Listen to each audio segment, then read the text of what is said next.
ರಾಜ್ಯದಲ್ಲಿ ಮೊದಲ ಹಂತದ ಮತದಾನಕ್ಕೆ ಇನ್ನು 6 ದಿನ ಬಾಕಿ ಇರೋದು. ಕರುನಾಡಿನಲ್ಲಿ ಹೀಗಾಗಿ ಮತ್ತೆ ಪ್ರಧಾನಿ ಮೋದಿ ಮತಬೇಟೆಗಿಳಿದಿದ್ದಾರೆ.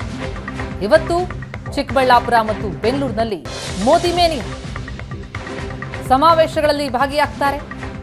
ಅರಮನೆ ಮೈದಾನದಲ್ಲಿ ಮೋದಿ ಸಮಾವೇಶಕ್ಕಾಗಿ ಸಕಲ ಸಿದ್ಧತೆಯಾಗಿದೆ. 1 ಲಕ್ಷಕ್ಕೂ ಹೆಚ್ಚು ಜನ ಕಾರ್ಯಕ್ರಮಕ್ಕೆ ಸೇರುವಂತಹ ನಿರೀಕ್ಷೆ ಇದೆ.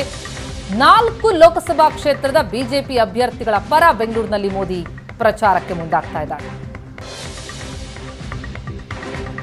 ಒಂದೇ ತಿಂಗಳಿನಲ್ಲಿ ಇದು 4ನೇ ಬಾರಿ ರಾಜ್ಯಕ್ಕೆ ಪ್ರಧಾನಿ ಭೇಟಿ ಕೊಡ್ತಾ ಇರೋದು. ಬೆಂಗಳೂರಿನಲ್ಲಿ ಅರಮನೆ ಮೈದಾನದಲ್ಲಿ ಬೃಹತ್ ಸಮಾವೇಶ. ಕಳೆದ ವಾರವಷ್ಟೇ ಮೈಸೂರು ಮಂಗಳೂರಿನಲ್ಲಿ ಭಾರಿ ಎಲೆಕ್ಷನ್ ಯಾತ್ರೆ ನಡೆಸಿದ್ರು ಮೋದಿ. ಇಂದು ಬೆಂಗಳೂರು ಮತ್ತು ಚಿಕ್ಕಬಳ್ಳಾಪುರದಲ್ಲಿ ನಮೋ ಯಾತ್ರೆ. ಬೆಂಗಳೂರಿನ ಅರಮನೆ ಮೈದಾನದಲ್ಲಿ 1 ಲಕ್ಷಕ್ಕೂ ಹೆಚ್ಚು ಜನ ಸಮಾವೇಶದಲ್ಲಿ ಸೇರುವ ನಿರೀಕ್ಷೆ ಇದೆ. ಈಗಾಗಲೇ ಸಿದ್ಧತೆಗಳಾಗಿದೆ, ಭದ್ರತಾ ವ್ಯವಸ್ಥೆಗಳಾಗಿದೆ. ಸಂಜೆ 5 ಗಂಟೆಯ ಬಳಿಕ ಬೆಂಗಳೂರಿನಲ್ಲಿ ಸಮಾವೇಶದಲ್ಲಿ ಭಾಗಿಯಾಗ್ತಾರೆ ಪ್ರಧಾನಿ.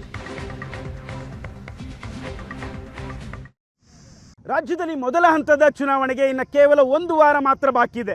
1 ವಾರ ಬಾಕಿ ಇರುವಂತೆ ರಾಜ್ಯಕ್ಕೆ ಮತ್ತೆ ಪ್ರಧಾನಿ ನರೇಂದ್ರ ಮೋದಿ ಅವರು ಬರ್ತಾ ಇದ್ದಾರೆ. ರಾಜಧಾನಿ ಬೆಂಗಳೂರಿನಲ್ಲಿ ಬೃಹತ್ ಸಮಾವೇಶವೊಂದರಲ್ಲಿ ಭಾಗಿಯಾಗ್ತಾ ಇದ್ದಾರೆ. ಇದಕ್ಕಾಗಿ ಬೆಂಗಳೂರಿನ ಅರಮನೆ ಮೈದಾನ ಸಂಪೂರ್ಣವಾಗಿ ಸಿದ್ಧಗೊಂಡಿದೆ. ಈಗ ನೀವು ನೋಡ್ತಾ ಇರ್ಬೋದು ಬೆಂಗಳೂರಿನ ಅರಮನೆ ಮೈದಾನದ ಹೊರಗಡೆ ಚಿತ್ರಣ. 4 ಲೋಕಸಭಾ ವ್ಯಾಪ್ತಿಗೆ ಬರುವಂತೆ ಪ್ರಧಾನಿ ನರೇಂದ್ರ ಮೋದಿಯವರು ಇವತ್ತು ಪ್ರಚಾರ ಮಾಡಿದ್ದಾರೆ. Bengaluru central, Bengaluru north, Bengaluru south ಹಾಗೂ ಬೆಂಗಳೂರು ಗ್ರಾಮಾಂತರ ಕ್ಷೇತ್ರದ ಲೋಕಸಭಾ ಅಭ್ಯರ್ಥಿ ಬಿಜೆಪಿ ಅಭ್ಯರ್ಥಿಗಳ ಪರ ಪ್ರಧಾನಿ ನರೇಂದ್ರ ಮೋದಿಯವರು ಪ್ರಚಾರವನ್ನು ಮಾಡಲಿದ್ದಾರೆ. ಇದಕ್ಕಾಗಿ ಎಲ್ಲ ರೀತಿಯಾದಂಥ ಸಿದ್ಧತೆಗಳನ್ನು ಮಾಡಿಕೊಳ್ಳಲಾಗಿದೆ. ಬೃಹತ್ ವೇದಿಕೆ. ಈ ಸಮಾವೇಶದಲ್ಲಿ ಸುಮಾರು 1 ಲಕ್ಷಕ್ಕೂ ಹೆಚ್ಚು ಜನ ಸೇರುವಂಥ ಸಾಧ್ಯತೆ ಇದೆ ಅಂತ ಹೇಳಲಾಗ್ತದೆ. ಇದಕ್ಕಾಗಿ ಬೃಹತ್ ವೇದಿಕೆ, ಬೃಹತ್ ಪೆಂಡಾಲ್ಗಳನ್ನು ಹಾಕಿ ಎಲ್ಲ ರೀತಿಯಾದಂಥ ಸಿದ್ಧತೆಗಳನ್ನು ರಾಜ್ಯ ಬಿಜೆಪಿ ಘಟಕ ಮಾಡಿಕೊಳ್ತಾ ಇದೆ. ಇನ್ನೊಂದು ಕಡೆ ಪ್ರಧಾನಿ ನರೇಂದ್ರ ಮೋದಿಯವನ್ನ ಸ್ವಾಗತಿಸಲಿಕ್ಕೂ ಕೂಡ ಒಂದು ರೀತಿ ಡಿಫ್ರೆಂಟ್ ಆಗಿ ಎಲ್ಲ ರೀತಿಯ ತಯಾರಿಗಳನ್ನು ಮಾಡಿಕೊಂಡಿದೆ. ನೀವೀಗ ನೋಡ್ತಾ ಇರ್ಬೋದು, ನಮ್ಮ ಕ್ಯಾಮ್ರಾಮನ್ ಮೂವ್ ಮಾಡಿ ತೋರಿಸ್ತಾರೆ.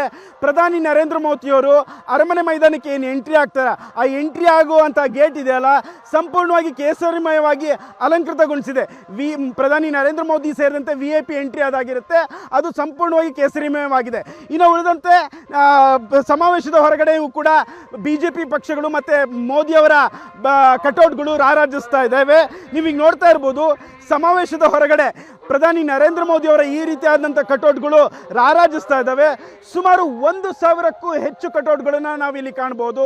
ಈ ರೀತಿಯಾಗಿ ಪ್ರಧಾನಿ ನರೇಂದ್ರ ಮೋದಿಯವರ ಸಮಾವೇಶಕ್ಕೆ ರಾಜ್ಯ ಬಿಜೆಪಿ ಘಟಕ ಎಲ್ಲ ರೀತಿಯಾದಂಥ ತಯಾರಿ ಮಾಡಿಕೊಂಡಿದೆ. ಇನ್ನೊಂದು ಕಡೆ ನಾನು ಭದ್ರತೆಯನ್ನು ಕೂಡ ನಾನು ತೋರಿಸ್ತೀನಿ. ಸುಮಾರು ಈ ಸಮಾವೇಶಕ್ಕಾಗಿ 2,000ಕ್ಕೂ ಹೆಚ್ಚು ಪೊಲೀಸರನ್ನ ನಿಯೋಜನೆ ಮಾಡಲಾಗಿದೆ. ಇನ್ನು ಸಾರ್ವಜನಿಕರು ಏನು ಎಂಟ್ರಿ ಕೊಡ್ತಾರೆ ಅವ್ರಿಗೂ ಕೂಡ ಪರಿಶೀಲನೆ ಮಾಡಿ ಒಳಗಡೆ ಬಿಡುವಂಥ ಕಾರ್ಯ ನಡೀತಾ ಇದೆ. ನೀವೀಗ ಏನು ನೋಡ್ತಾ ಇದ್ದೀರಾ, 2 ಗೇಟ್ ಅರಮನೆ ಮೈದಾನದಲ್ಲಿ 2 ಗೇಟ್ಗಳನ್ನು ಈ ರೀತಿಯಾಗಿ ಮಾಡಲಾಗಿದೆ. ಇದು ಸಾರ್ವಜನಿಕರು ಬರುವಂಥ ಗೇಟ್ ಆಗಿರುತ್ತೆ. ಈ ಗೇಟ್ ಮುಖಾಂತರ ಏನು ಎಂಟ್ರಿ ಕೊಡ್ತಾರೆ ಅವರು ಈ ಮೆಟಲ್ ಡಿಟೆಕ್ಟರ್ನ ಮೂಲಕವೇ ಅವರ ಪರಿಶೀಲನೆ ಮಾಡೇ ಬಿಡಬೇಕು. ಆ ರೀತಿಯಾದಂಥ ಭದ್ರತೆಗಳನ್ನು ಈ ನಿಯೋಜನೆ ಮಾಡಲಾಗಿದೆ. ಸುಮಾರು ಈ ಗೇಟ್ ಒಂದರಲ್ಲೇ 11 ಕಡೆ ಈ ರೀತಿ ಮೆಟಲ್ ಡಿಟೆಕ್ಟರ್ ಇದೆ. ಈ ಮೆಟಲ್ ಡಿಟೆಕ್ಟರ್ ಮೂಲಕ ಸಾರ್ವಜನಿಕರನ್ನ ಪರಿಶೀಲನೆ ಮಾಡಿ ಸಮಾವೇಶದ ಒಳಗಡೆ ಬಿಡುವಂಥ ಕಾರ್ಯ ಆಗ್ತಿದೆ. ಒಟ್ಟಾರೆ ಚುನಾವಣೆಗೂ ಮುನ್ನ ಮತ್ತೆ ರಾಜ್ಯಕ್ಕೆ ಪ್ರಧಾನಿ ನರೇಂದ್ರ ಮೋದಿ ಅವರು ಬರ್ತಾ ಇದ್ದಾರೆ. ಅದಕ್ಕೆ ಬೇಕಾದಂಥ ಎಲ್ಲ ರೀತಿಯಾದ ಸಿದ್ಧತೆಗಳನ್ನ ರಾಜ್ಯ ಬಿಜೆಪಿ ಘಟಕ ಮಾಡ್ಕೊಳ್ತಾ ಇದೆ. ಪ್ರಧಾನಿ ನರೇಂದ್ರ ಮೋದಿ ಮೂಲಕ ಮತ್ತೆ ಮತಬೇಟೆಗೆ ರಾಜ್ಯ ಬಿಜೆಪಿ ನಡೆಸ್ತಾ ಇರುವಂಥ ಬೃಹತ್ ಸಮಾವೇಶ ಇದು. ಕ್ಯಾಮ್ರಾ ಪರ್ಸನ್ ಸಂತೋಷ್ ಜೊತೆ ಶರತ್ ಕಪ್ನಳ್ಳಿ, ಏಷ್ಯಾನೆಟ್ ಸುವರ್ಣ ನ್ಯೂಸ್, ಬೆಂಗಳೂರು.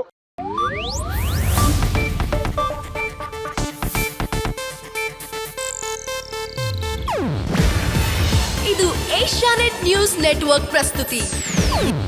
ನೀವು ನೋಡ್ತಿದ್ದೀರಾ ಏಷ್ಯಾನೆಟ್ ಸುವರ್ಣ ನ್ಯೂಸ್.